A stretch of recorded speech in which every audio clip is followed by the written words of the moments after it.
बहुत ही आपका मार्गदर्शन करेंगे। गणेश जयपुर प्रशिक्षण आयोजन समिति के अध्यक्ष आनंद करुणा जी बैठे हुए मंच पर अपना स्थान ग्रहण करें। करुणा जी करते हुए इस समारोह में आए हुए आदरणीय डॉक्टर बिमलाल अम्बेडकर जी हमारी संस्था के राष्ट्रीय कार्याध्यक्ष, समता सेना के राष्ट्रीय अध्यक्ष,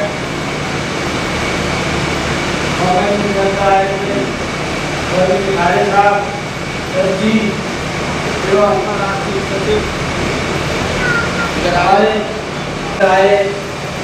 हमारे डॉक्टर रामलिया साहब जो कभी यहाँ पर आ गए थे, हम उनके भी शुक्रगुजार हैं। रामलिया साहब ने जो आपको आए और हमारे साथ आए हमें राजेश सुबोध जी, प्रदेश अध्यक्ष परमार्जन, सतीश कुमार निगम जी, प्रदेश अध्यक्ष बुंदेलखंड, साली गौतम जी, प्रदेश उपाध्यक्ष बुंदेलखंड, आकाश सिंह जी, प्रदेश उपाध्यक्ष, डॉक्टर देव सौभाग्यशाली है बम्बई से चलकर बाबा साहब के बहुत अम्बेडकर साहब यहाँ आए हैं। आपने बाबा साहब को नहीं देखा है, फिर बाबा साहब को रस हुआ आप देखिए, आज आपके बीच में मौजूद आपको सौभाग्य है इस बात का कि स्वयं यहाँ आए। मैं बाबा साहब को समय कम है, दो बात व्यक्त होगा। परंतु जी बाबा साहब ने 21 वर्ष अध्ययन करने के बाद बौद्ध धर्म को अपनाया। आज इस मौके पर ये धर्म सम्मेलन है, हमें धर्म की व्याख्या करनी चाहिए।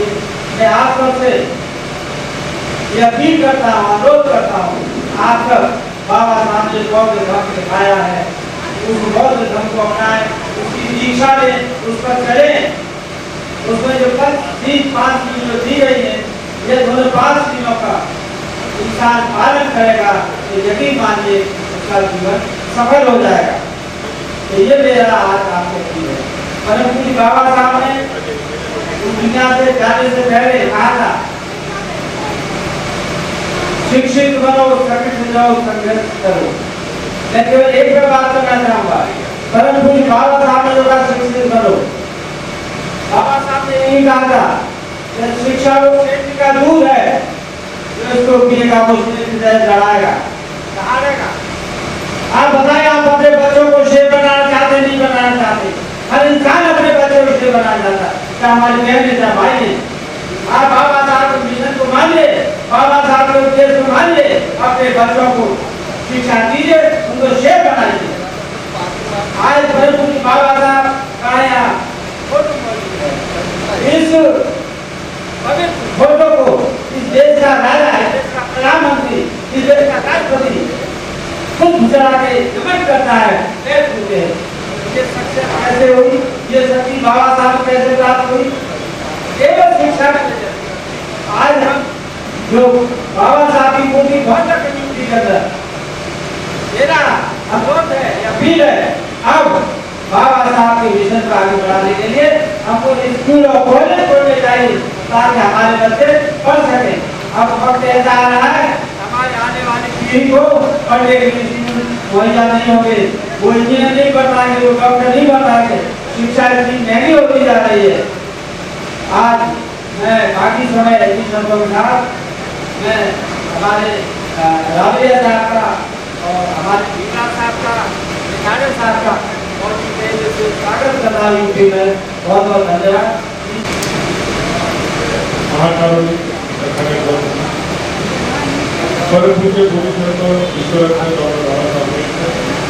महात्मा ज्योतिबा फुले, छत्रपति शाहू महाराज और तमाम बहुजन महापुरुषों मैं श्रद्धा सुमन अर्पित करता हूँ।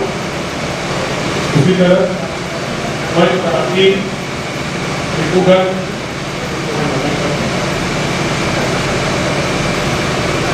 मंच स्वराष्ट्रीय भारतीय बौद्ध महासभा के राष्ट्रीय कार्याध्यक्ष बाबा साहब अम्बेडकर के पोते डॉक्टर भीमराव यशवंतराव अम्बेडकर साहब, इसी तरह संस्था के चेयरपर्सन डॉक्टर हरीश रावलिया जी,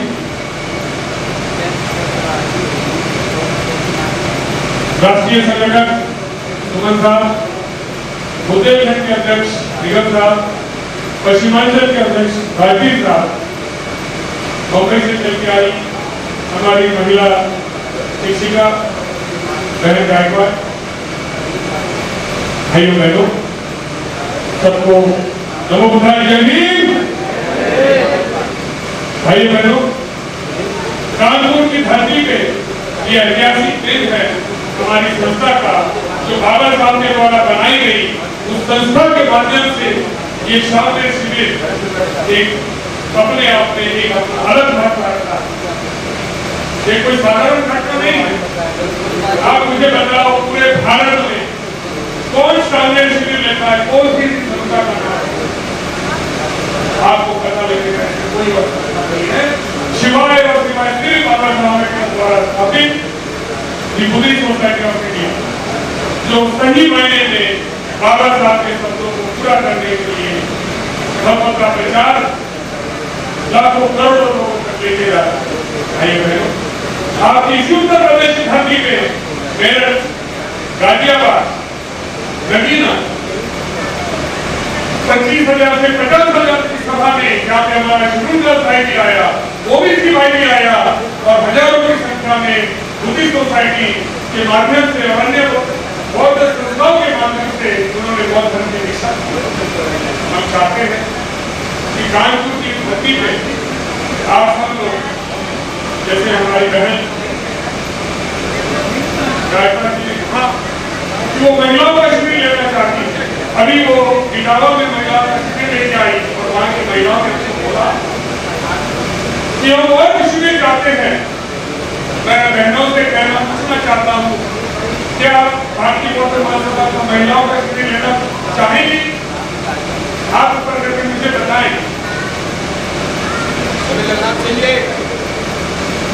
देखो, शिविर महिलाओं का एक कहावत है, अगर महिला शिक्षित होती है तो पूरा परिवार शिक्षित होता है। हमारे बौद्धों के क्या संस्कार है, अंधश्रद्धा निर्मूलन किस तरह से किया जाता है, किस तरह से श्रद्धा अंधश्रद्धा से दूर किया जाता है, ये हमारे महिलाओं के शिविर में सिखाया जाता है, जो शायद आपको कहीं भी ये शिक्षा नहीं मिलती। क्योंकि हम जब देखते हैं बाबा साहब की 22 प्रतिज्ञा कितने लोग जानते हैं, नहीं जानते, लेकिन आप गूगल में जाके टाइप करके देखें कि बाबा साहब ने क्या कहा 22 प्रतिज्ञा में, और हम लोग कितना फॉलो कर रहे हैं।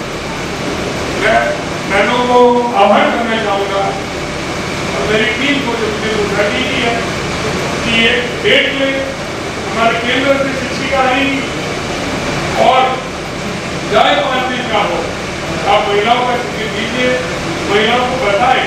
एक बार को जब शिविर में बैठेगी तो मुझे पूरा भरोसा है कि उसका महत्व क्या है वो 5 दिन के शिविर में बैठने के बाद पता लगेगा कि आज वो क्या मिस कर रहे हैं, और शिविर में बैठने के बाद उसके घर में किस तरह से रोशनी आई तथा कर खुद और बाबा साहब के माध्यम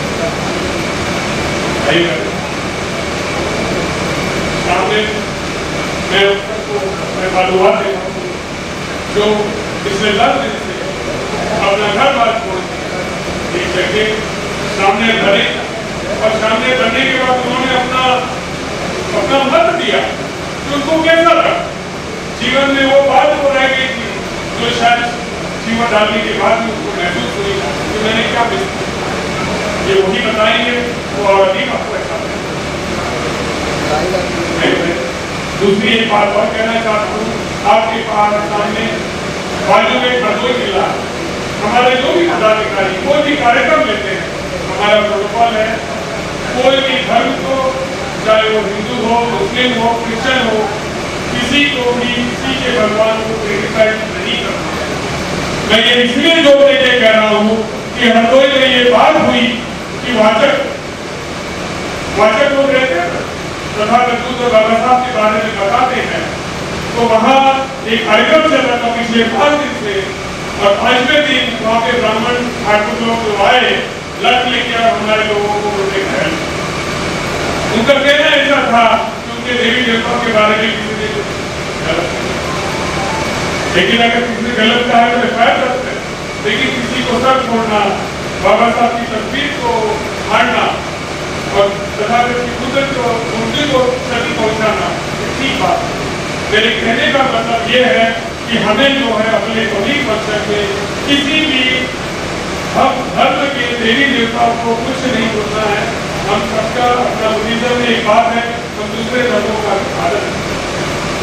एक बात कि आपने अपनी बात रखनी है कि हमारा तथागत का धर्म कितना सुंदर है, पर किसी बात पे हमको अपनी बात अपने भाइयों बहनों को जो बहुत धर्म से आते हैं उनको बतानी है।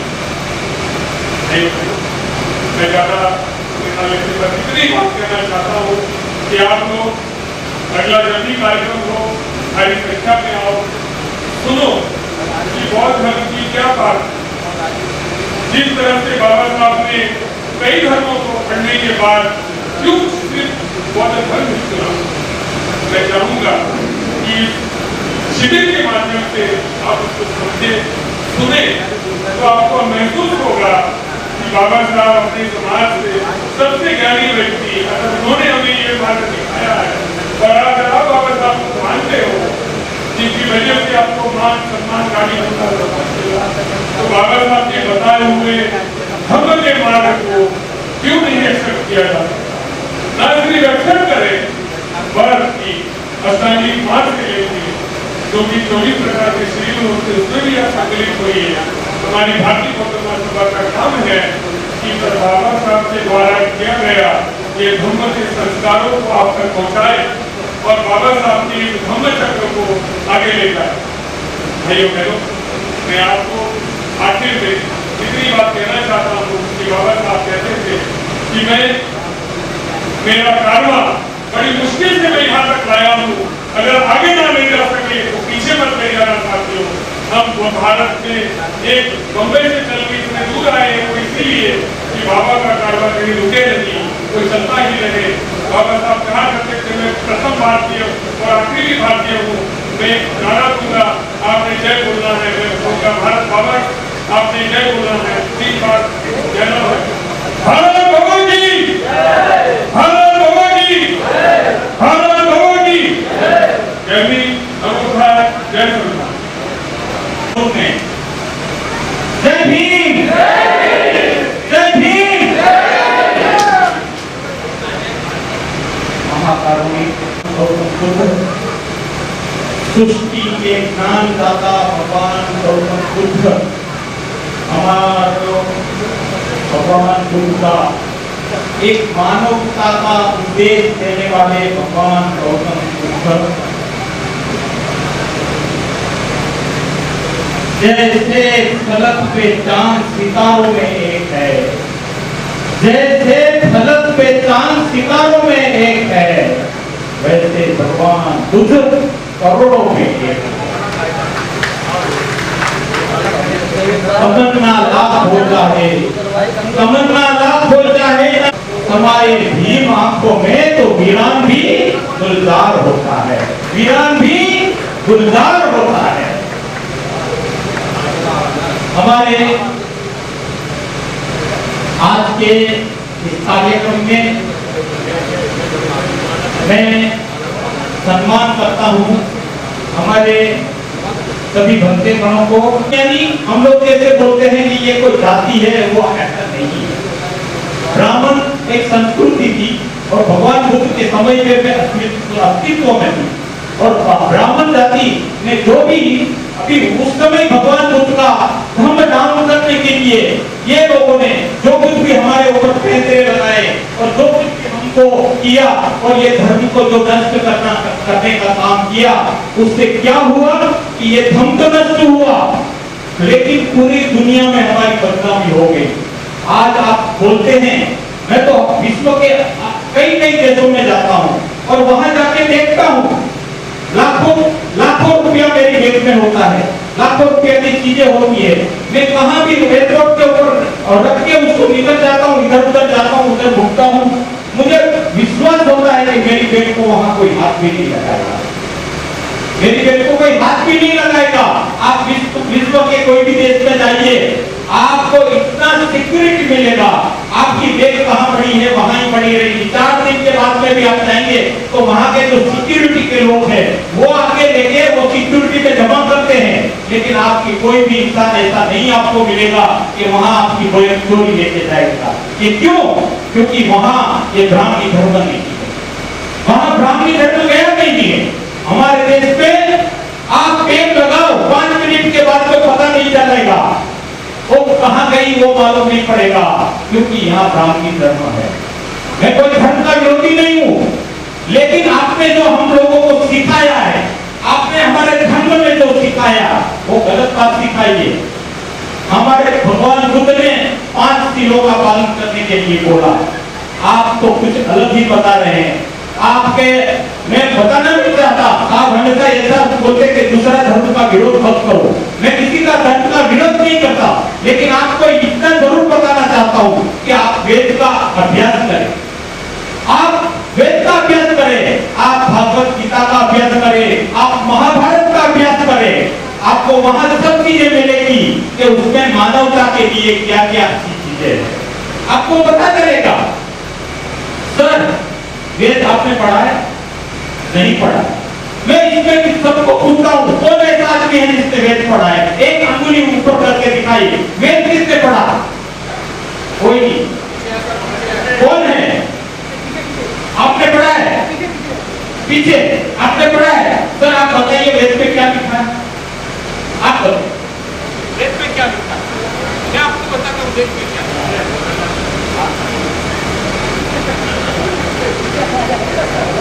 इंसान को जो होना चाहिए, इंसानियत होनी चाहिए, कोई भी चीज आपको वहां नहीं मिलेगी। वेद में लिखा है, हे भगवान मेरे खेत में बारिश गिरे और बाजू वाले के खेत में बारिश न गिरे, जो जानते जिसने पढ़ा है सही है क्या? हे भगवान मेरी गाय दूध देने वाली हो और वो बाजू वाले की गाय वसु की जाए, वसु की यानी दूध न दे। ऐसी पुराण पठन बातें वेदों में है, लेकिन किसी को पढ़ने नहीं किया। अभी ये माहौल ऐसा बना है कि हम हमारा जो शास्त्र है वो मैं तो बोलता हूँ कि पढ़ने दो, ये शास्त्र आने दो आपके सामने, पढ़ाई में होने दो, किताबें में जब आएगी कि वेदों में ये लिखा है तो उसको लिखना पड़ेगा कि ये वेदों में तो ये लिखा है। हाँ तो ये जब आपको जब ये पढ़ाई के लिए आपको दिया ही नहीं, आपको मालूम ही नहीं। आपको तो जो अशुद्ध समाज था वो तो पढ़ाई करने लगे थे तो भी उसको सिखा डाले जाते थे। क्यों? वो अपने को कोई चीज ऐसी होती ना कि जिसमें हम लोग मना करते हैं ना, वो इसकी इच्छा ज्यादा जागरूक होती है। इसको बोलेगा दारू नहीं पीना तो वो बोलेगा अरे दारू में ऐसा क्या है जो नहीं पीने के लिए बोल रहे है ना। तो इच्छा जागरूक होना चाहिए, ऐसा करके ये लोगों ने सीधा दान देते थे इसमें, जिससे दूसरे लोगों को भी लगे कि हाँ इसमें कुछ तो होगा। गली टूटी पढ़ना चाहिए लेकिन पढ़ना नहीं चाहिए, ये लोग कभी नहीं दिया कि भाई ये वेद पढ़ना चाहिए। तो ऐसी बहुत सारी बातें हैं जो उसके किताबों में लिखी है। मैं नहीं बोलता सर, मैं नहीं बोलता। आप बोलते हैं कि आप धर्म के बारे में कुछ बोलो मत, मैं नहीं बोलता, ये उनकी किताबें बोलती है।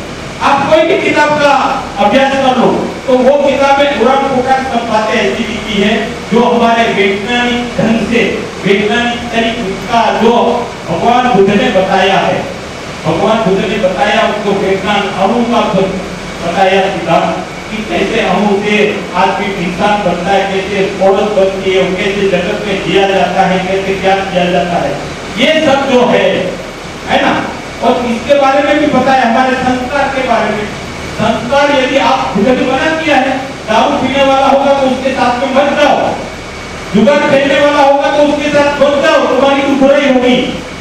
बुद्ध ने कहा है बुरे आदमी से कभी संबंध मत रखो, अच्छे आदमियों से संबंध रखो, उपासकों से संबंध रखो, बनते लोगों से संबंध रखो। तो इससे क्या है, बुद्ध का धर्म वो बढ़ता है। हमारे में पॉजिटिविटी आती है। तो जब तक हमारे में पॉजिटिविटी नहीं आएगी तब तक खुद का जो धर्म है आप फॉलो नहीं कर सकते। आपके मन में जब तक दूसरे के लिए ईर्ष्या है, ईर्ष्या भाव है या दूसरे के लिए नफरत है तो आपके अंदर भी बुद्ध नहीं आ सकता। बुद्ध आने के लिए पहले तो तुम्हारा मन साफ होना चाहिए, तुमको निकल जाना चाहिए इधर से कि भाई मैं इंसान हूँ और इंसान की सेवा करूंगा, इंसान के लिए जन्मा हूँ और इंसान के हिसाब से मैं कार्य करूंगा। पाना पिपाता वेरमणि पिपा बदन, मैं प्राणी मात्र के हिस्सा नहीं करूँ, है ना। लेकिन हमारे तो प्राणी मात्र का बात तो हमने मरे हुए जानवर का चालू कर दिया, है ना। हिंसा नहीं करनी है, चलो कोई बात नहीं, मरा हुआ है ना, उसको कहाँ हिंसा होती है? अरे हिंसा होती है। कोई भी जीव को मेरे घर पे भी बात करता हूँ, मेरा कभी कभी धुआं निकल जाता हूँ, मच्छर होता है तो मच्छर वो मेरा लड़का ऐसा वो रैकेट आता है, कट कट कट ऐसा मारता है, मैं बेटा मत मार, उसको भी जीव है और ये भी काटता है, काटता है, वो उसका धर्म है, हमारा ये धर्म नहीं है। वो एक साधु की कहानी है ना कि वो बिच्छू जो पानी में गिर गया था वो बार-बार कहता है, क्यों कि भाई वो उसका धर्म है बचाने का और मेरा धर्म है उसको काटने का, तो जिसका जो धर्म है वो करता रहेगा। लेकिन हम लोगों को जो पॉजिटिवनेस हमारे में जो है, हमारी अच्छाई है, वो हमको हमेशा दिखानी पड़ेगी, हमको हमेशा दिखाने पड़ेगी। तभी ऐसा होगा कि हम ये भगवान बुद्ध के मार्ग पे जा रहे हैं। हम लोग बोलते चलो बुद्ध की ओर, तो चलो बुद्ध की ओर जाने में आपको बहुत सारी कठिनाइयां होगी। झूठ बोलने में कठिनाइयां नहीं होती है, लेकिन सच बोलने में कठिनाइयां होती है। तो आपको सच बोलना है, झूठ नहीं बोलना है। आपको धर्म के ऊपर जैसे पंचशील का पालन करना है और वो पालन करते समय भी दूसरे को किसी को आस न हो ऐसा अपने को आगे जाना चाहिए। राजकारण में भी जाना पड़ेगा, आपको राजकारण करना पड़ेगा, लेकिन राजकारण में ऐसे लोग जाते हैं जो बाबा साहब के सिद्धांतों को भी पेश के आते हैं। हमारे भीमराव साहब को हमने बोला कि सर हमको एक पॉलिटिकल पार्टी खड़ा करनी चाहिए, हमको बाबा साहब ने रिपब्लिकन पार्टी खड़ा किया था और बाबा साहब के जाने के बाद में रिपब्लिकन पार्टी का छिटका उड़ा दिया लोगों ने। कितनी पार्टी हो गई रिपब्लिकन पार्टी में? मुझे लगता है कम से कम 17-18 पार्टी हो गई, लेकिन यहाँ भी एक पार्टी थी। लेकिन जो लोग बिक जाते हैं, ये हमारे ऐसे सिद्धांत है, बाबा साहब का खून है, ये बिकने वाला खून नहीं है।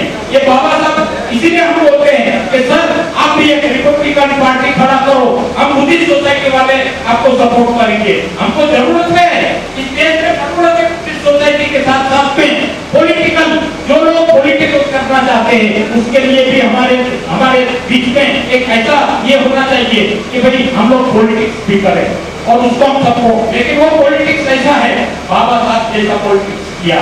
बाबा साहब बिके नहीं, कभी अकेले थे कांग्रेस में, लेकिन कभी बिके नहीं। कितना भी उनको बिकाने का कोशिश किया, नहीं बिके। ये हमारा खून भी है, बाबा साहब का खून है, वो कभी बिकेगा नहीं। लेकिन उनके पीछे रहो, उनके पीछे रहो जब तक उनका वो पार्टी जो रिपब्लिकन पार्टी ये टाइम में हो गया, क्योंकि ये टाइम में संविधान बचाने का भी मामला था। लेकिन संविधान बचाने के लिए क्या ये लोग बचाएंगे? आपको लगता है ये जो दूसरी पार्टी वाले हैं तो संविधान बचाने वाले हैं क्या? एक ही है जो बाबा साहब का फैमिली है, वो जो संविधान बचाने का है वो काम कर सकते हैं अपने आगे। ये टाइम तो हम लोग बच गए कि उनका इतनी मेजोरिटी नहीं हुई, लेकिन आगे देखो, आगे यही लोग आपको गुमराह करके उनके साथ में लेके जाएंगे, मेजोरिटी ले जाएंगे। तभी आप क्या करेंगे? तभी हमको एक ही पर्याय रहेगा, जो स्वाभिमानी है, जो बाबा साहब का खून है, उसी को अपने को साथ लेके आगे करना पड़ेगा। और जब तक ये नहीं होगा, हम लोग एक पॉलिटिकल पार्टी हमारी नहीं खड़ी करेंगे। अभी बहुत डेवलपमेंट खाली हमारे लोग नहीं है, बहुत डेवलपमेंट में दूसरे लोग भी आ रहे हैं, दूसरे समाज के लोग भी आ रहे हैं। तो वो समाज भी जब हमारे साथ में आ रहे हैं तो हमारी कितनी तादाद बड़ी हो जाएगी। बाबा साहब ने कहा था मैं पूरे भारत को बोधमय करूंगा, तो पूरे भारत को बोधमय करने का यानी जो दूसरी ताकतें हैं, यानी जो दूसरे समाज के लोग हैं, आदिवासी आदिवासी लोग हैं, दूसरे समाज के लोग हैं, उनको भी साथ में लो। और वो कभी आ सकते हो, पॉलिटिकल रीति से नहीं आ सकते, वो बटे हुए हैं, उसका अलग अलग फंड है, उसका अलग अलग नेता है, तो वो साथ में नहीं, लेकिन बौद्ध धर्म के अंदर में वो साथ में आ जाएंगे और उनको साथ में लेके उनका सपोर्ट लेके यदि हम पॉलिटिकल पार्टी रिपब्लिकन पार्टी को, ये बाबा साहब की पार्टी को वापिस खड़ा करेंगे तो ये हो सकता है। और अपने को ये करना पड़ेगा, आगे के भविष्य में हमारे बच्चों के लिए ये करना पड़ेगा, इसके अलावा हमारे पास में कोई चारा नहीं है। ये लोग बिके हुए लोग बिकते रहेंगे, ये बाबा साहब का खून कभी बिकेगा नहीं। यहाँ प्रचार किया गया था, पंजाब में साहब जब भी खड़े थे तो प्रचार किया गया, अरे उनको तो 1000 करोड़ रुपया 1000 करोड़ रुपया दिया है, इसीलिए वो चुप बैठे। 1000 करोड़ लेने वाला यहाँ बैठेगा क्या? इतनी गर्मी में आपके साथ में लखनऊ में आएगा क्या? 1000 करोड़ लेके ये आदमी इधर रात दिन घूम रहा है, मैं देख रहा हूँ, मैंने उनको सपोर्ट सब, मुझे ट्रस्टी चेयरमैन नहीं बनना, आप ट्रस्टी नहीं। वो बोलते हैं कि नहीं आप बुजुर्ग है, मेरी उम्र अभी 75 है, इसको लगता है क्योंकि मैं बुद्ध के राह पे चलता हूँ, मैं बुद्ध के राह पे चलता हूँ। 29 को मेरा बर्थडे, आप सभी लोगों को मैं आह्वान करता हूँ, अम्बेडकर भवन में बॉम्बे में साहब मेरी जयंती मनाने वाले हैं 75 की, तो वो जयंती में आप जरूर आइएगा, जरूर आइएगा। और 75 के बाद में ये जो चेयरमैनशिप का जो ताज है वो आप संभालो। वो अभी वो बोलते हैं नहीं आप हमारे से बुजुर्ग है, आपको ही करना पड़ेगा, ऐसा करना पड़ेगा, हमको नहीं बनना है। वो कार्याध्यक्ष करके है, लेकिन फिर भी आप देखते हैं कि वो कार्याध्यक्ष होके वो अपना ये इतना नहीं है। तो मैं चाहता हूँ कि बाबा साहब की ये जो संस्था है, ये बाबा साहब ने स्थापित की 1954 में बाबा साहब ने स्थापित की। और ये संस्था के द्वारा नागपुर में जो 10 लाख लोगों ने जो धम्म दीक्षा लिया, यही संस्था के द्वारा किया था। और बाबा साहब ने इसीलिए ये संस्था बनाई थी। बाबा साहब कोई गलत काम नहीं करते थे, बाबा साहब को मालूम था कि हम संस्था बनाएंगे, संस्था के कुछ नियम बनाए और नियम के हिसाब से उसमें बाबा साहब ने जो नियम बनाए वो हिसाब से ये संस्था चलती है। लेकिन हमारे कुछ लोग जो है वो नियम को भी ऐसी तैसी करके आज तक, मैं किसी का नाम नहीं बताना चाहता हूँ, लेकिन आज तक चैरिटी कमीशन में जहाँ वो ट्रस्ट रजिस्ट्रेशन होता है वहाँ भीमराव साहब हर साल में वो अपना हिसाब देते हैं, इतना पैसा आया, इतना पैसा यहाँ से आया और इतना पैसा मेंबरशिप आया, इतना पैसा लाइफ मेंबरशिप आया। मैं दूसरे लोगों से पूछना, आप भी पूछना कि भाई ये पैसा हम लोग देते हैं जाता कहाँ है, आप हमको ऑडिट तो बताओ। मैं आपको ऑडिट बताने को तैयार हूँ, भीमराव साहब आपको ऑडिट बताने को तैयार है, वो एक पैसा का जो हिसाब है आपको देने के लिए तैयार है। क्या दूसरे लोग है क्या तैयार? मैं पूछना चाहता हूँ, दूसरे लोग हैं क्या तैयार? आप पूछिए उनको। आप बोलते हैं बुद्धिस्ट सोसाइटी चलाते हैं और अम्बेडकर घराने को बाजू में रख के आप चलाना चाहते हैं, तो आप बताइए तो सही, ये पैसा आप लेके जाते हैं कहाँ, क्या करते हैं? बोला है कभी? मैं देखता हूँ ये कभी घर नहीं रहते, सैटरडे संडे कभी घर में रहते हैं, उनके भी बाल बच्चे हैं, माँ है 90 इयर्स की है ना, उनकी देखभाल करने के लिए अपने घर वाले को किया है और साथ भागते रहते हैं। तो इतना कुर्बानी कौन देगा? बाबा साहब ने अपने 4 बच्चों को देके, अपने 4 बच्चों को देके, अपनी कुर्बानी देके हम लोगों को ये जगह पे खड़ा किया है, हम लोगों को इतना बड़ा बना दिया। हम लोगों ने उनके लिए क्या किया? हम लोगों ने, आप जरा पूछो अपने जमीन से पूछिए, हम लोगों ने बाबा साहब के घराने के लिए क्या किया? क्या हमारी कोई फर्ज नहीं है? हमारी कोई फर्ज नहीं है क्या? बाबा साहब ने हमारे लिए इतना कुछ दिया, अरे कितना दिया ये भारत में आप देखेंगे। अब जो अरबपति के लोग हैं हमारे, जहाँ जिसको जूते पीछे पकड़े, जूते उठा नहीं करते, घोड़े पे बैठने नहीं देते, मूंछ रखने नहीं देते, कैसी कैसी आपको आपके ऊपर अत्याचार करते थे, आप सहन नहीं कर सकते। अभी का जो समाज है उसको मालूम नहीं है, लेकिन हम लोग जो है हमको मालूम है कि हम हमारे बच्चे लोग, हमारे जो स्टूडेंट जो हमारे साथ में पढ़ते हैं, उनके साथ में उनके घर के बाहर भी खड़े रहते थे और वो लड़के को अंदर लेते थे, पानी का छंटकाव ऐसा करते थे पवित्र करने के लिए। ये मैंने देखा है, ये तो आपने बहुत सारे लोगों ने देखा है। आज भी आप नहीं जा सकते किसी की शादी में जाते हैं तो उसके घर में बिठाने का ये, और कोई करने को शादी भी करने को तैयार होता है क्या? एक दूसरे को प्रेम हो जाता है, वो कर लेते वो अलग।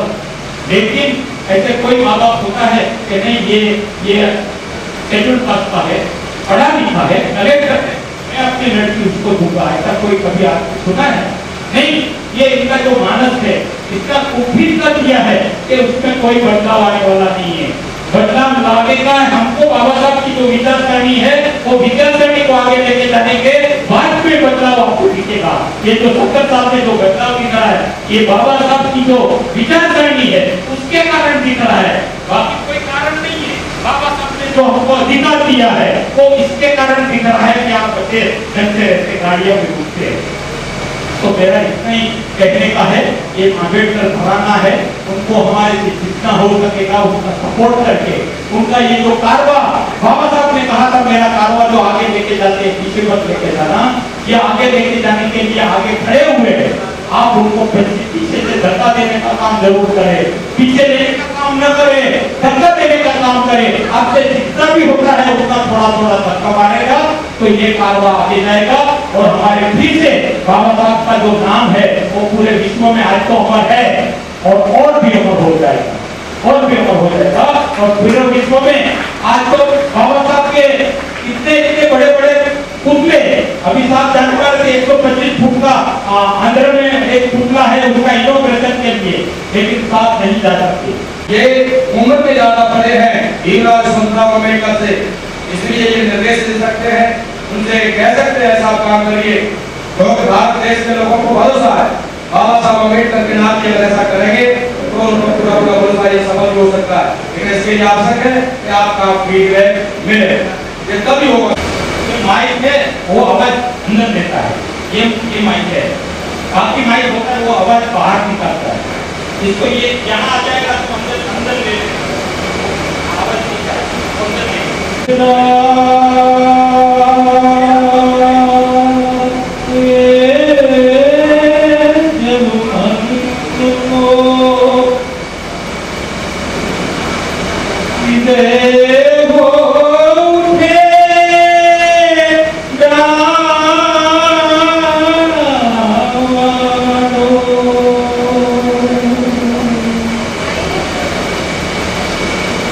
बोलना है मेरे साथ में,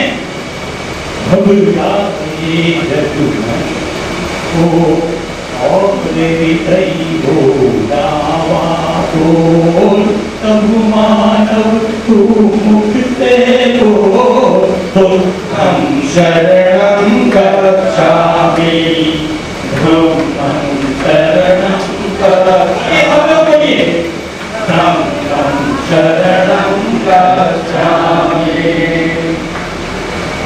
जब दुनिया से प्यार उठे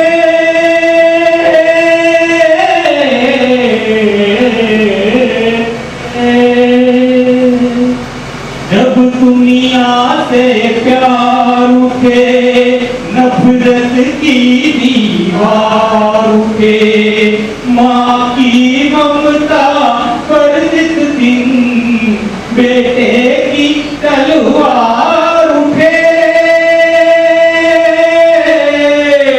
धरती की काया कांपे, अंबर डगमग उठे ढोल, तब मानव तू मुझसे बोल, धम्मं शरणं गच्छामि, धम्मं शरणं गच्छामि, संघं शरणं गच्छामि।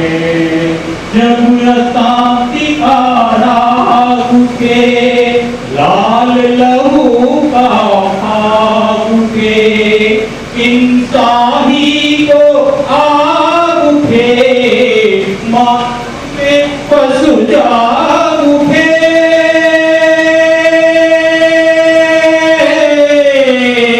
ऊपर से मुस्काते रंग, भीतर दहक रहे तू, तब मानव तू मुख से बोल, धम्मं शरणं गच्छामि, धम्मं शरणं गच्छामि संघं शरणं गच्छामि।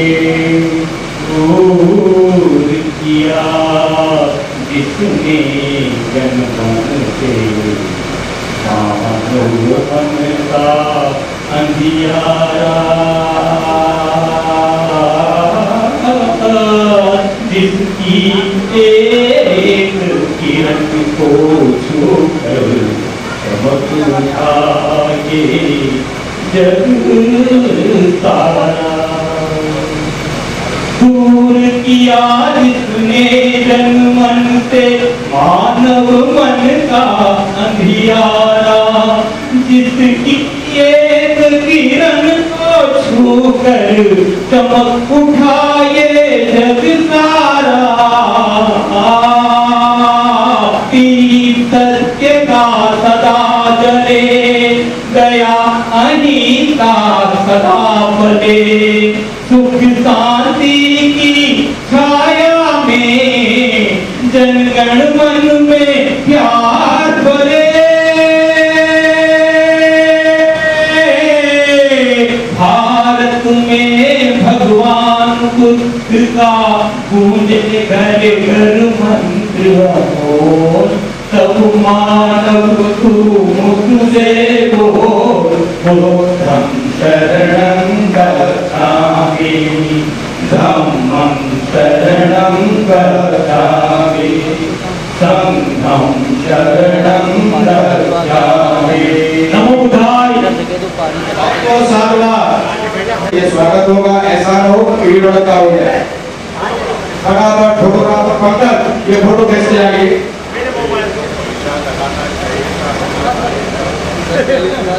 सर ये इधर पूरी इधर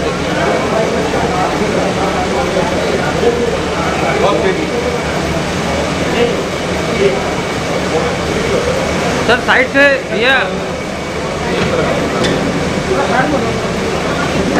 अरे आप तो साइड से हटा दो यार, सामने की आगे। अरे भैया इधर भी तो हट जाइए आप। एक साथ सभी उपासक नहीं आए कृपया। और अभी बाबा साहब के बहुत सुमित्रा जी का ये मार्ग संध्या होगा, स्वागत कर रहे हैं। और फोटोग्राफर कृपया समय हो कहते हैं अपने कैमरे में इधर देखिएगा भैया। जो लोग इटावा में दर्शी हुए स्वागत महिलाओं से देगा रहेगा। वो कृपया थोड़ा न करें। यहाँ कानपुर में पहली बार आए हैं तो कानपुर वालों को ये मौका दें। इटावा में तो 3 बार आ चुके हैं। हाँ, आप पहली बार आए, धन्यवाद। आइए सब्जेक्ट इंजीनियर ऑफिसिंग सब्जेक्ट डॉक्टर सुभाष चंद्रा और रानी बहुत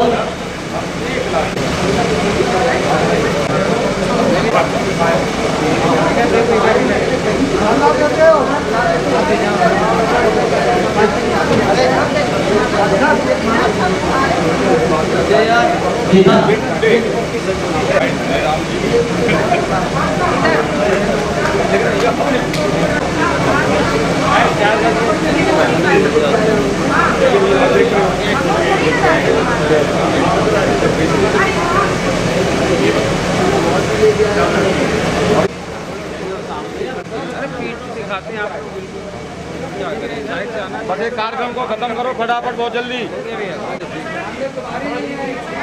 फोटो ले लिया फटाफट। हो गया भीड़ कम करिए, हो गया भैया। अभी बोलो राजवीर, अभी सब जगह अब मैं निवेदन कर रहा हूँ, ये स्वागत समारोह का ये कार्यक्रम सफल होता है क्योंकि साहब को आगे जाना है पटना के उस संबंध में अनुरोध कर रहा है आपसे। तो आप उनको सुन लीजिए, देखिए वो क्या कहना चाहते हैं आपसे इस के बारे में और कैसे बढ़े इस संबंध में सुनिए। आपको दोबारा मौका मिलेगा, हम हिमराज साहब को दोबारा यहाँ लेके आएंगे। आप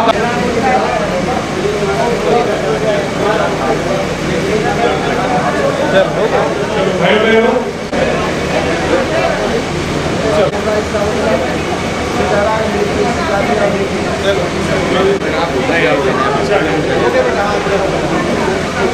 फोन पे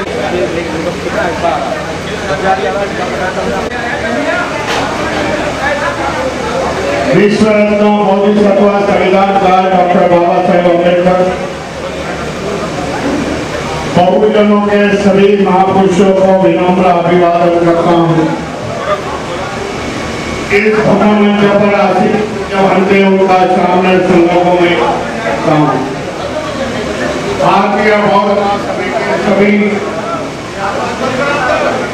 सभी पदाधिकारी, उपासक उपासिका और भाई और बहनों, कानपुर में यह पहला धार्मिक कार्यक्रम है। वैसे तो मैं कानपुर में 2-3 बार आया हूँ दूसरे प्रोग्राम के लिए। तब मुझे पता चला कानपुर एक अम्बेडकर मूवमेंट का हिस्सा है। बड़ी संख्या से बाबा साहब को मानने वाले लोग इस कानपुर में रहते हैं, लेकिन बाबा साहब ने निर्मित की हुई संगठन का कमजोर लगता। हमें आने वाले समय में प्रयास करना पड़ेगा। जो बाबा साहब ने संगठन खड़े किए हैं तो हमारे लिए किए हैं, हमारे भलाई के लिए किए हैं बाबा साहब के संगठन। हम नहीं कहते कि हम लोग इस संस्था के अध्यक्ष हैं, हम संस्था के ये करेंगे। हम बात रखते हैं लोगों के सामने बाबा साहब के संस्था, और बाबा साहब ने हमें ये संस्था सौंपाई है कि समाज को आगे लेके जाने के, धर्म को आगे लेके जाने के लिए, इसके लिए हमारा प्रयास रहता। इसी दौरान इस कानपुर में सामने शिविर का आयोजन किया गया। बौद्ध धर्म खाली मुंह से बोलने से नहीं होता।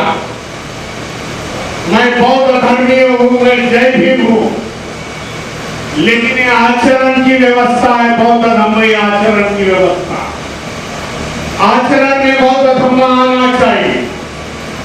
इसके लिए बौद्ध धर्म की पढ़ाई होनी, शिक्षा होनी, सामने शिविर में बैठना।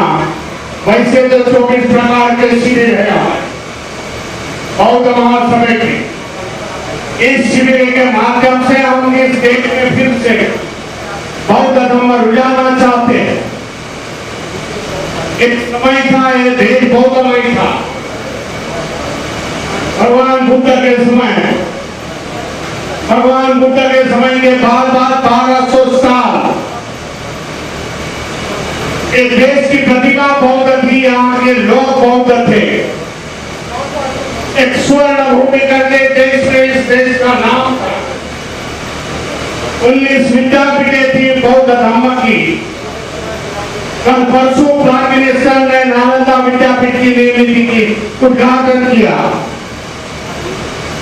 तब प्राइम मिनिस्टर ने बोला कि ये पुराना यूनिवर्सिटी की सब पूरे दुनिया में अंधकार था, एजुकेशन का अंधकार था, पढ़ाई का अंधकार था। तब बौद्ध समय, बौद्ध धर्म के समय 19 यूनिवर्सिटी थी। हजारों के संख्या से बौद्ध भिक्षु दुनिया से आते थे यहाँ पढ़ाई करने के लिए। यह प्रतिभा थी इस देश की।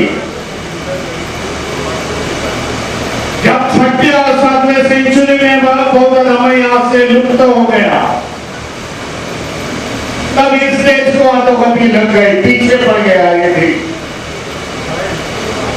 आज इस नतीजे में आया है कि हम कटोरा लेके दुनिया के सामने घूम रहे। वो एक जमाना था सम्राट अशोक के जमाने में कि देश का एक्सपोर्ट 80% था, यहां से माल दुनिया भर में जाता था। लेकिन आज उल्टा है। अभी 2 दिन पहले मैं चाइना इंडिया का ट्रेड रिलेशन बन रहा था, देख रहा था, पढ़ रहा था। हेलो, चाइना का काफी कर्जा देश पर है। जो देश एक जमाने में भारत में आते थे, चाइना था, थाईलैंड था, जापान था,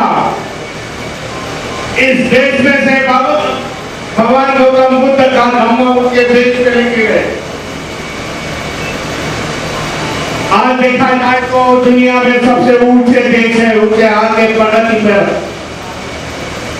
हम पीछे गए क्योंकि हम बुद्ध धम्म को भूल गए, भगवान बुद्ध को भूल गए, इसके लिए देश पीछे रह गया। भारतीय बौद्ध महासभा कटिबद्ध है कि आने वाले समय में हम देश में बौद्ध धर्म का प्रचार और प्रसार करेंगे। हमें धम्म सीमित नहीं रखना चाहते, एक समाज के लिए, लेकिन ज्यादा से ज्यादा इस देश में उसे ओबीसी समाज इस बौद्ध धर्म में आने की कोशिश कर रहा। 6 महीना पहले मैं बिहार में था और बिहार में मौर्य कुशवा समाज, संत समाज, इन्होंने बौद्ध धर्म की दीक्षा ली और बता दिया हमारे पूर्वज बौद्ध धर्मीय थे, हम लोग फिर से बौद्ध धर्म में जा रहे हैं। लेकिन ये समाज जो धर्मांतरित हो रहा है, उसके लिए प्रशिक्षण की व्यवस्था होनी जरूरी है, समझता हूं, क्योंकि प्रशिक्षण के बिना ये बौद्ध धर्म चलेगा नहीं। इसके लिए हमारे पास भिक्खु होने चाहिए, सामने शिविर के माध्यम से हमारे केंद्रीय शिक्षक बनने चाहिए, जो जाए पब्लिक में और बौद्ध धर्म सिखाए। आज मैं धन्यवाद देता हूँ, अभिनंदन करता हूँ यहाँ सामने में बैठे हुए सभी शामिलों का। बड़ी जवाबदारी है, बड़ी रिस्पॉन्सिबिलिटी है यहाँ पर।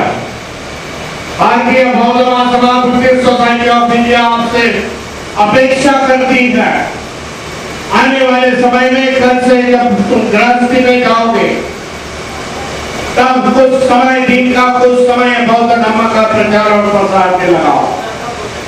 यहाँ के लोगों को बता दो कि बाबा साहब की आखिरी क्रांति है, उसी से उनके उम्मीदें थी और वो उम्मीदें पूरी करने के लिए हमें काम करना पड़ेगा।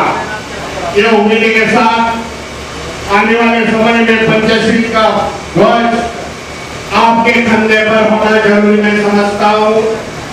आप पढ़ाई लिखाई करके बौद्ध धर्म के आने वाले समय में बुद्धिस्ट सोसाइटी ऑफ इंडिया के पदाधिकारी बन जाओ, यही शुभकामना रखता हूँ।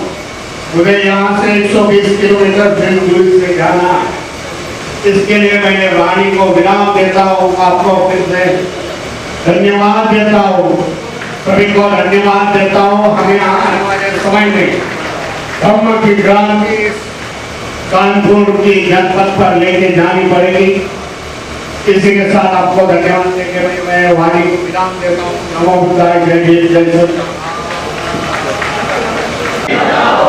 तथागत बुद्ध की, बाबा साहब अम्बेडकर, बाबा साहब अम्बेडकर, बाबा साहब अम्बेडकर, बहुत सम्राट अशोक की, बहुत सम्राट अशोक की। धन्यवाद। सब एक साथ हो जाए। ये अपनी पूरी टीम बुलाओ, सब लोग एक साथ आओ।